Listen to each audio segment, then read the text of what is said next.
And our next speaker, who filled in at the last minute, Eric Jacobson, and he is a seasoned Toastmaster of over 15 years.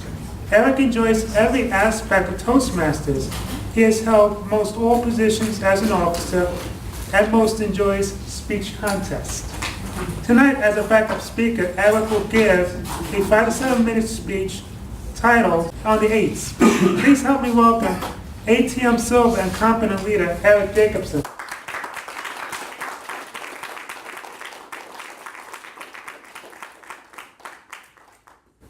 On the eights. Has anybody heard that term before? Who listens to the Weather Channel? Weather on the eights. Who's from New York? Remember WINS radio? On the eights. You give us 22 minutes, we'll give you the world. It always started on the eights. I got to thinking, what is it about the eights? Is there anything that I can relate to? You know what? Things happen to me on the eights. For example, age 58, I was tired of being 238 pounds. I knew I had to do something.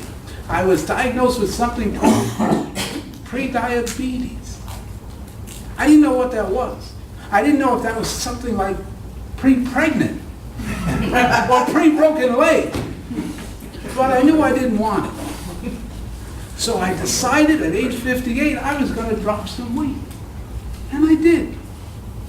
I got a brand new jogging suit. I got some brand new sneakers. I joined Weight Watchers. I got this Fitbit.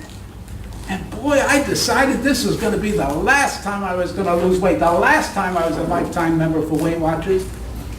And I got on my new clothes and I put on my Fitbit and I ran exactly and precisely 2 mailboxes. Very first day. I couldn't help thinking I could outdo that, and sure enough I did. The second day, 3 mailboxes.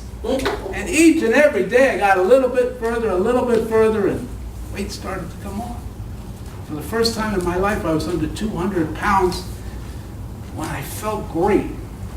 I reapplied for life insurance. I got a lower rate on my life insurance. I dropped down to 180 and 170, and now below 170 pounds. I feel great.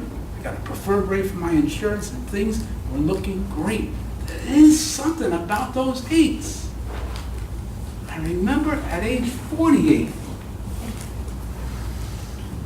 I decided I was tired of working for other people.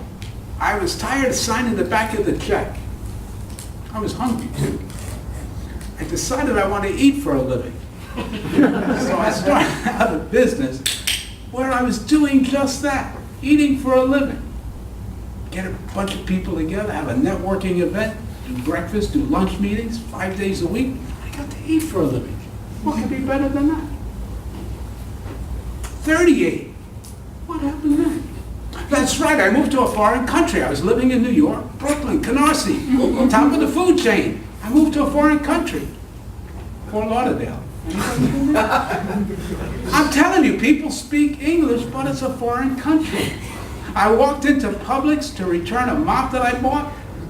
She said, "How much did you pay for that mop?" And kiddingly, I said $78.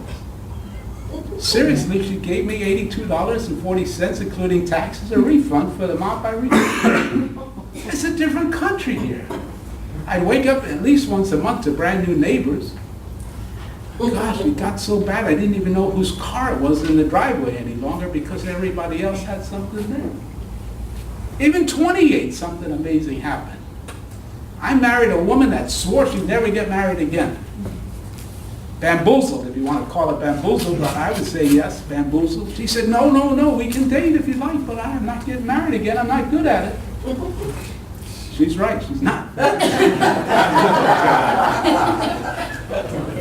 age 18, I got my driver's license. Age 18, a lot of things happened at age 18. I got my driver's license. I was in college. I became the president of the evening council. As you can tell, I have a face for radio.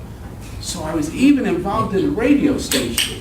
I coined a phrase, WKCC, touching student body. Still being used today from what I've heard from a good buddy of mine who lives in the area. These are some things that happened to me on the 8th. probably the most memorable things. People say to me, where did you get your sense of humor? Turns out, it was on the 8s as well. I was 8 years old, sitting around the table, and it wasn't like sitting around the table today. It was mom and dad and the whole family. It was an event to have a meal. Nobody was able to talk. If you were under age 13, you could not talk at the dinner table. If you were under age 18, you couldn't even start a conversation. But over age 13 to 18, you were able to answer a question if you were asked a question. Other than that, you weren't able to talk. There I was, an 8 years old, little runt. Dad said to my older brother, "What did you learn in school today?" My brother was so proud. He said, "I learned that tomatoes are a fruit." Because they have seeds, they're a fruit. I remember I muttered something under my breath. Dad looked over at me very sternly and he said, "What did you say?" Nothing. I didn't say anything. "I heard you say something, I want to hear it." This is when I discovered I had that sense of humor. "Dad, I said, what about rye bread? Is that a fruit?" Yeah, see? I bet if you stop and think of what happened to you on the 8th, you're able to come up with a speech as well. Mr. President.